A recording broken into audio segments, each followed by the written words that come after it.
You know what happened when LSU played Ole Miss in 2012. Jeremy Hill rushed for 3 touchdowns, Spencer Ware added another one, and Odell Beckham Jr. returned to punt 89 yards for a touchdown as the Tigers beat the Rebels 41-35. But do you know what it took to get Tiger Stadium ready for kickoff? A game week begins the same way a game day does, with students lined up outside Gate 7. More than 150 arrive early Sunday morning to clean Death Valley, a job that lasts up to 7 hours and involves the removal of several tons of trash left over from the game the day before. The TV trucks arrive on Thursday morning, and as students slowly wake and make their way to class, the cameramen and engineers begin the process of unloading the equipment and moving it into the stadium. That afternoon, workers began getting the concession stands ready. In just 2 days' time, 1,200 volunteers will man Tiger Stadium's 60 stands and will sell 18,000 hot dogs, 15,000 bowls of nachos, 28,000 bottles of water, and 42,000 soft drinks. While concession stands are prepared, the CBS crew readies the broadcast booth for announcers Vern Lundquist and Gary Danielson. It took 100 people and 15 cameras to put the game on the air, where an estimated 3.7 million people watched LSU win.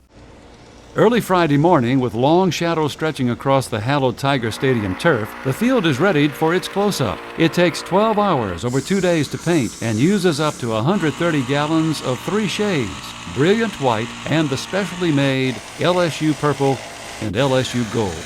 As the sun reaches its zenith above Death Valley, the cameras for the sideline and the camera deck are moved into position. In addition to CBS's camera crew, LSU has its own crew of 15 with 4 cameras who film the game for Tiger Stadium's video board.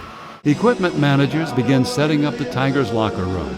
The uniforms are laid out in the players' lockers, each locker identical except for the personalized cleats and shoulder pads. Last-minute helmet repairs are carried out, ensuring the team will look its best in keeping with LSU's extremely high standards.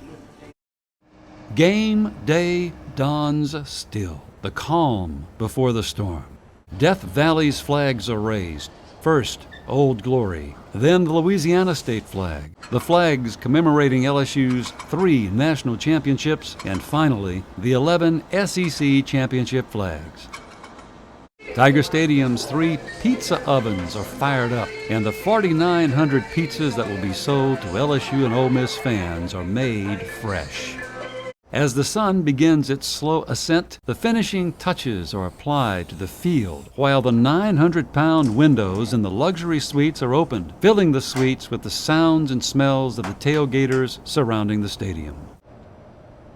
The 75-pound Skycam is attached to its rigging and secured in 8 different places for safety. Medical personnel set up the 8 medical stations and 1 trauma room, just in case. Law enforcement officers sweep the stadium, inspecting every corner of Louisiana's Coliseum, just in case. While event staff get briefed on the day's ticket and security information, the concession stands open and volunteers begin preparing the food.